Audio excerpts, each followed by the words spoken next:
Hello everyone and welcome to today's video. Today I'm going over a new poll out of the state of New York by Siena, which found that a majority want someone else other than Kathy Hochul for New York governor, according to the poll.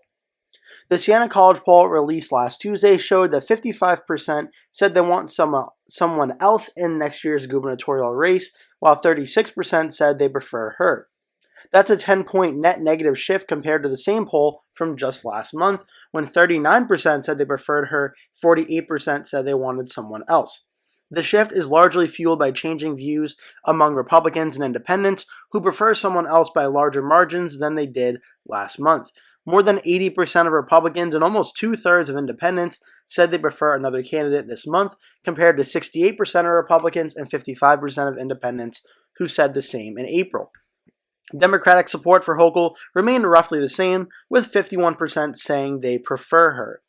Hochul's chances, as she faces the possibility of a contested Democratic primary for renomination, are also more optimistic. On a hypothetical polling matchup with Lieutenant Governor Antonio Delgado and New York Representative Richie Torres, both of whom have rumored possible candidacies, Hochul leads with 46% of the vote to Delgado's 12% and Torres' 10%. Half of all voters approve of the job Hochul is doing as governor, up from 48% last month, while 46% disapprove. Her favorability rating, reaching net positive last month for the first time in over a year, dropped slightly, with 44% viewing her favorably and 46% viewing her unfavorably. After hitting year-long highs in both Hochul's favorability and job approval ratings last month, those numbers largely held constant this month, although Republicans already very negative toward Hochul turned even more so on both measurements, said Siena College pollster Stephen Greenberg.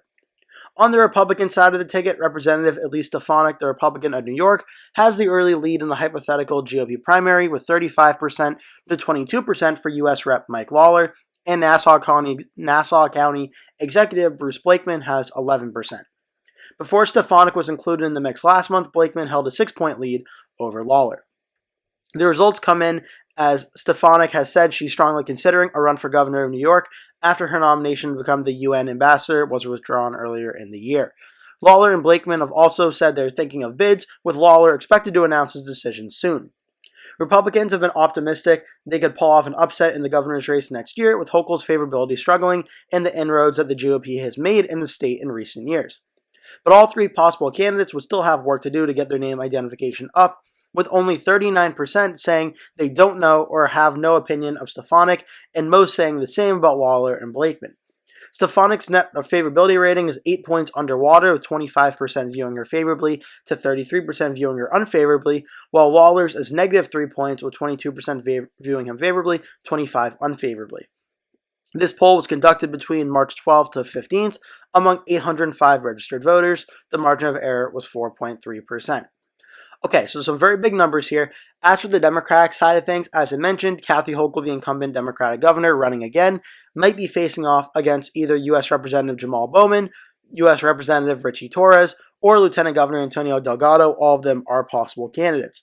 In every poll that's been conducted so far, however, it does continue to show Kathy Hochul leading over the Democratic primary in this matchup. There is 28% of the vote still listed as undecided. But even if both candidates won 28%, that would get Richie Torres up to about 38%. That would not be enough to catch Hochul. Delgado at 12%, that would get him up to 40%. He would still be about 6 points shy of Hochul. So unless one of these candidates drops out and then puts all their support behind the other, and something really bad happens with Hochul, it seems like right now the governor is on track to win the Democratic primary. We'll have to wait and see, obviously, until it does play out, but it looks like Hochul is in a pretty strong position in these two Siena polls to win the Democratic primary. As for the Republican side of things, right now the Republicans still don't have a declared candidate yet, but Elise Stefanik, Betsy McLaughlin, Magoggy, I believe her name is, Mike Lawler, John Castimetis, and Bruce Blakeman have all expressed interest in potentially running for this race. The early polling for this shows Stefanik, since she's been included in these polls, as the clear Republican favorite at this time. In this most recent poll that we just went over, she has about a 13-point lead over Mike Lawler, though there's certainly still plenty of undecided vote left that can go one way or the other, so this race is still not over on the Republican side if Stefanik were to run, but it looks like she would start out as the early favorite to win the Republican primary. As for the state of New York, Cook Politico and Sabado Crystal Ball both have it listed as likely Democrat, whereas Inside Elections has it as a battleground. The hypothetical polling done so far, that's only been done by Gray House or Siena College. Stefanik versus Hochul, only 46-40 for Hochul over Stefanik, with 14% still undecided. A 6-point win in a Republican-aligned poll Hochul would probably end up doing better than that if the election were held today, but we'll have to wait and see. Still, though, a 6-point win for the Democrat would be a likely Democratic win. Over Lawler, Hochul leads by about 7 points, and Blakeman, she leads by about 8 points.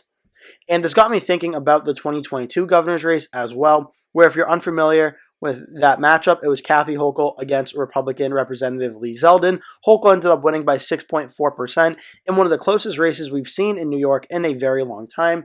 For the governor's race, you'd have to go back a long time, back in like the early 2000s to even late 1990s to find a closer race than this. So 6.4% Hochul-Zelden was a very close race. Just to show you how that began, Hochul, once the whole situation with Andrew Cuomo happened, he resigned. Hochul then ran as the lieutenant governor, ran for the governorship, and she was leading in the Democratic primary by a pretty large amount and won the Democratic primary by a pretty large margin. On the Republican side of things, Lee Zelden ran for the nominee. He won the nomination against Rob Estriano and Andrew Giuliani, the son of Mayor Rudy Giuliani. He won without really too much of a problem in the polling. He had about a 12.5% lead on that. Come election day, he ended up winning by about 21% though. So it's definitely a competitive primary, but Zelden was certainly the clear candidate to win that.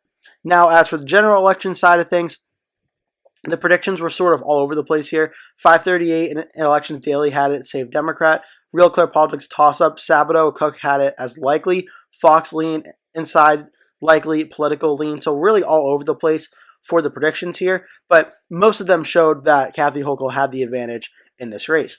The final polling aggregates ended up with Hochul around a 7 to 7.5 to 7.8% lead in the polling averages, which is where the only poll that's been done so far shows. And the polls going into Election Day showed a race that Hochul was leading, but by a likely Democratic margin. This is something you'd more see out of a state like Virginia or maybe even New Jersey. You wouldn't really expect to see a race that's under 10 points out of the state of New York, but the poll showed it was going to be close. And then come Election Day, Kathy Hochul ended up getting about 53.12%. Zelden ended up getting around 46.73%. As for 2026 right now, the early polls, it's still way too early in the race to get a real grasp of how things are going to go. The only poll from Gray House from back in April shows Hochul and Stefanik starts out around a similar margin of what Hochul versus Zelden ended up being. And the Republicans are going to feel very optimistic about New York due to the fact that in 2024, Donald Trump lost the state to Kamala Harris by 12.6%. And you may be saying, well, okay, it's a 13-point or so win for the Democrats. Why would the Republicans feel optimistic? It's because the margins in New York have shifted significantly. In 2020, Joe Biden won the state by 23 points. 2016, Hillary Clinton won it by about 22.5. If you were to compare going from 2016 to 2024, Donald Trump did 10 points better in 2024 in the state of New York than he did in 2016.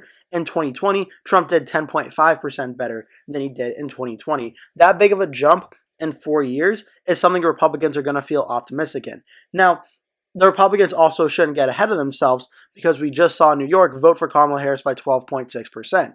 So even though it did get more Republican, that doesn't mean New York is necessarily going to be won by the Republicans. The Republicans still have a big problem at trying to win this state, and that is going to be the inner city New York area and its surrounding boroughs. You have Manhattan, Queens, Kings, and Bronx. This area is still heavily Democratic and where a lot of Democratic votes come out of on election night and will likely, even though the margins, even if they were to do very well in upstate New York, and Stefanik or a Republican could even win upstate New York, it would still be very tough for the Republicans to win due to the Democratic vote surrounding the Manhattan area and boroughs and such surrounding that.